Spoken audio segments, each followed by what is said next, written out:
Assalamualaikum warahmatullahi wabarakatuh. Salam persaudaraan Esatrate Jaya. Kali ini kita berada di kediaman Kang Mas Sukamto atau Ketua Cabang Gresik. Dan kita akan sedikit bertanya tentang kiprah beliau dari awal sampai dijadikan Ketua Cabang. Dengan beliau, mari kita berbincang. Assalamualaikum Kang Mas. Waalaikumsalam warahmatullahi wabarakatuh. Sedikit cerita Kang Mas, dari awal kedatangan jenengan sampai jadikan kacap, dan cerita dari awal dari warga tingkat 1 sampai ke tingkat 2. Monggo. Matur suwun Mas Tri. Jadi saya itu ikut latihan itu mulai tahun 75. Waktu itu kalau nggak salah saya masih SD kelas 5. Waktu itu latihan saya di Madiun, tepatnya di Ororombo. Kemudian saya sampai menempuh warga tingkat 1 itu, jadi disahkan tahun 80. Tahun 80 itu pengesahannya 2 kali, yaitu bulan Januari itu juga suro, itu pengesahan 80. Terus kemudian saya itu pengesahan tanggal 29 November tahun 80 juga. Sehingga waktu tahun 80 itu suronya 2 kali pengesahan. Sehingga saya dikategorikan pengesahan 80-81. Berarti pengesahan itu ya, tahun-tahun pucuk gitu Mas. Iya, tahun pucuk karo tahun awal. terakhir, awal karo terakhir. Kebetulan dua bulan suruh. Terus kemudian waktu itu saya ngelatih di Ororombo, juga ngelatih di Komisariat SMA 3 dan tempat-tempat lainnya. Di keliling kota Madiun gitu. Iya. Karena ya satu, kita itu apa ya, namanya warga Esatrate dikasih amanah untuk melatih, itu suatu kebanggaan, Kehormatan dan tersendiri. kehormatan yang luar biasa bagi warga Esatrate. Sehingga setiap dimanapun saya itu dikasih amanah untuk melatih, sangat-sangat berterima kasih sekali untuk diberi kesempatan untuk mengabdi di Esatrate. Terus awal kedatangan jenengan di Gresik itu tahun berapa Mas? Jadi saya di Gresik itu tahun 85, kebetulan bulannya sama, November 85. Kebetulan saya waktu itu ikut mendaftarkan tes di salah satu BUMN di Gresik dan diterima, sehingga saya mau tidak mau juga harus menetap di Gresik dan mengembangkan Esatrate. Nah, dalam mengembangkan Esatrate di Gresik ini, jujur saja saya waktu itu untuk mencari saudara-saudara itu juga agak sulit, karena di perantauan. Ternyata di Gresik itu sudah ada kegiatan latihan Esatrate itu mulai tahun 83. Itu dari rumahnya pelatih-pelatih. Jadi dulu itu siapa yang mau melatih, si A mau melatih, ya latihannya di kayak di estafet gitu ya Mas, gantian itu. Di rumahnya si A, si B, dan sebagainya. Nggak bisa menetap waktu itu. Terus kebetulan tahun 87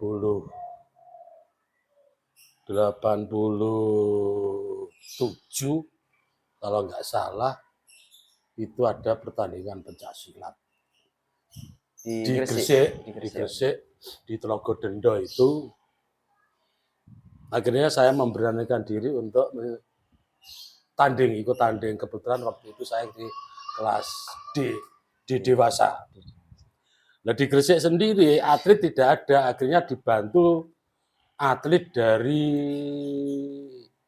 IKIP Surabaya. Jadi waktu itu pertandingan pertama kali Satrate yang ikut pertandingan di Gresik. Iya. Itu kalau nggak salah 87 atletnya kurang lebih ada 4 saya. Jadi dari IKIP Surabaya itu ada 3. Nah disitulah baru cerita itu ada. Jadi waktu tanding itu supporter itu banyak sekali. Banyak sekali. Nah, terus begitu waktu turun saya ditanya, Mas, latihannya di mana? Latihannya itu masih di tempatnya pelatih-pelatih, belum menetap. Loh, enggak di desa Trate lah. Dengan nama Trate itu dikira ini pencak-pencak desa Trate Gresik. Iya, di Gresik kan juga ada wilayah yang namanya Trate itu, yang dekat pasar itu. Jadi di situ. Akhirnya ketemu dulur-dulur, akhirnya bentuk kepengurusan, kebetulan saya didapuk menjadi pelatih pembantu. Jadi pelatih tetapnya adalah Mas Joko almarhum, Mas Joko Purnomo, terus pengurusnya waktu itu ketuanya Mbak Evi, wakilnya Mas Edi Isprianto, terus kemudian sebagai penasehat itu Mas Robinson sama Mas Sumari almarhum, termasuk Mas Suyat. Jadi saya di Gresik ini katakan termasuk angkatan yang kedua. Sebelum saya sebenarnya ada sesepuh-sesepuh yang sudah mengawali, aktif dan mengawali adanya kegiatan desa Trate. Disitulah saya akhirnya berkiprah. Waktu itu saya masih muda karena waktu itu saya tahun 87 kalau nggak salah umur baru 24-an. Kemudian pengurus cabang Gresik, Mbak Evi itu mengumpulkan dari dulur-dulur untuk membenahi kepengurusan dan untuk melengkapi kepengurusan yang belum ada. Itu kalau nggak salah kurang lebih tahun 90-an. Tahun 90 akhir kita diundang untuk membenahi organisasi bagaimana supaya organisasi ini jalan. Biar nggak semrawut gitu. Tadi semrawutnya sebenarnya enggak. Cuma anggota waktu itu kan belum begitu banyak. Sehingga banyak sekali di bidang-bidang organisasi ini belum lengkap. Ya sekarang waktu dulu itu warganya nggak lebih dari 10 orang. Awal-awal Esa Trate itu mulai aktif.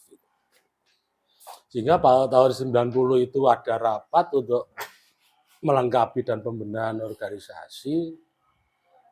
Akhirnya dari hasil rapat itu saya didaulat, bisa nggak bisa, saya bisa menerima untuk menjadi ketua cabang. Jadi ini ketua cabangnya kedua berarti ini? Iya. Istimewa. Jadi ketua cabang itu waktu itu tahun 90 sampai 96. Karena waktu itu tahun 90 akhir berarti masuk kategori di tahun 91. Jadi selama jenengan tahun 90 96 ini cabang Gresik sempat atau ada pengesahan? Sudah ada pengesahan kalau nggak salah itu tahun 96 itu kurang lebih dari Gresik itu kita mengesahkan 11 orang dan dibantu dengan di cabang Lamongan supaya itu memenuhi kuota sehingga tahun 96 itu kita mengesahkan cabang Gresik pertama kali pengesahan. Ya, itu di GNI. Kebetulan waktu itu juga dihadiri oleh beliaunya Mas Ketua Umum Mas Tarmaji almarhum. Itu tahun segitu. Jadi 96 itu awal pertama kali cabang Gresik mengesahkan sendiri. Mengesahkan sendiri. Tapi sebelumnya kita sudah mengesahkan pertama itu, cuma kita titipkan di Lamongan. Itu kalau nggak salah tahun 89 kalau nggak salah. Ya karena apa? Situasi dan kondisi dan belum banyak gitu. Ya belum. Jadi cuma satu orang kita titipkan di Lamongan. Jadi itu yang saya waktu jadi ketua cabang pertama itu ya, waktu itu ya masih umur 27.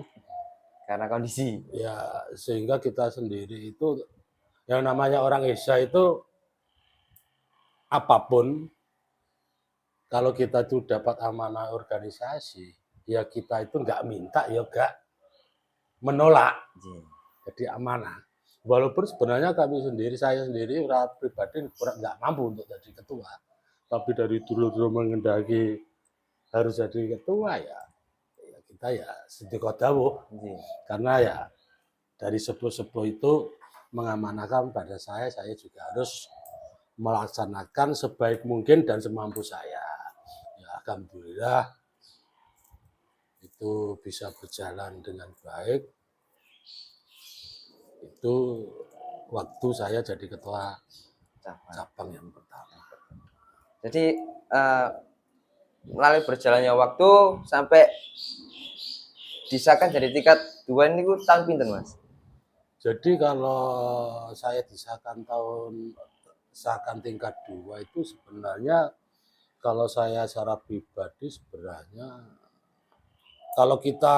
kalau saya itu mau loh ya, seharusnya saya 96 itu sudah disahkan, karena saya sebagai orang Esa Trate itu bisa menggali diri pribadi itu, pantaskah saya untuk menjadi tingkat 2, itu kita kembali ke belakang. Tapi waktu ada tawaran 96 itu saya nggak mau, saya serahkan kepada yang sepuh-sepuh untuk yang layak untuk menjadi ketua 2. Akhirnya tahun berapa juga ditawari kembali, tahun berapa lagi ditawari kembali, terus yang keempat kalinya inilah tahun 2018 saya ditawari untuk ikut program latihan tingkat 2. Jadi mau nggak mau saya berangkat. Jadi saya disahkan tingkat 2 itu tahun 2018 di situ. Nah, setelah tahun 2018 itulah masa organisasi pengurusan sudah selesai, waktunya perapatan ranting. Jadi waktu saya itu dulu ketua cabang pertama saya, secara SK ya, tapi kalau secara organisasi pengabdian itu pertama Mbak Evi, terus Mas Edi Esprianto, terus saya, Mas Robinson, kemudian Mas Murdiono. Nah itu kembali lagi ke saya lagi.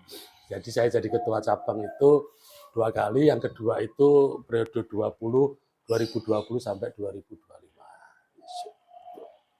Ya, alhamdulillah sekarang sudah ada perkembangan Esa Trate di sini itu kurang lebih sekitar 22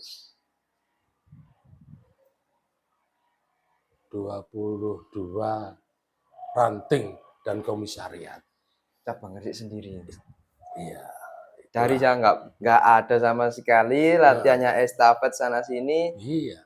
Sekarang ada padepokan. Nah ini dari adanya padepokan ini.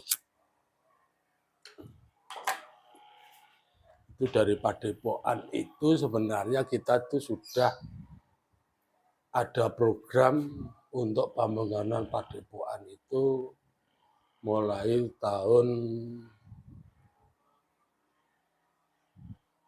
2000-an kalau nggak salah. Sudah kita canangkan, semua pengurus itu punya kegiatan yang sama, kita harus punya padepokan. Tapi karena kita sendiri dalam mengenai dana yang masih tersendat-sendat, sehingga untuk bangun padepokan ini terlambat. Masih jangka waktu yang panjang. Akhirnya pada tahun 2020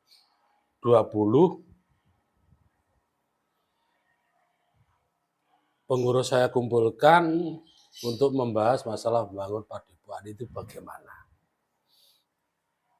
Akhirnya dari pengurus sepakat bertekad bulat satu bahasa kita harus punya padepokan.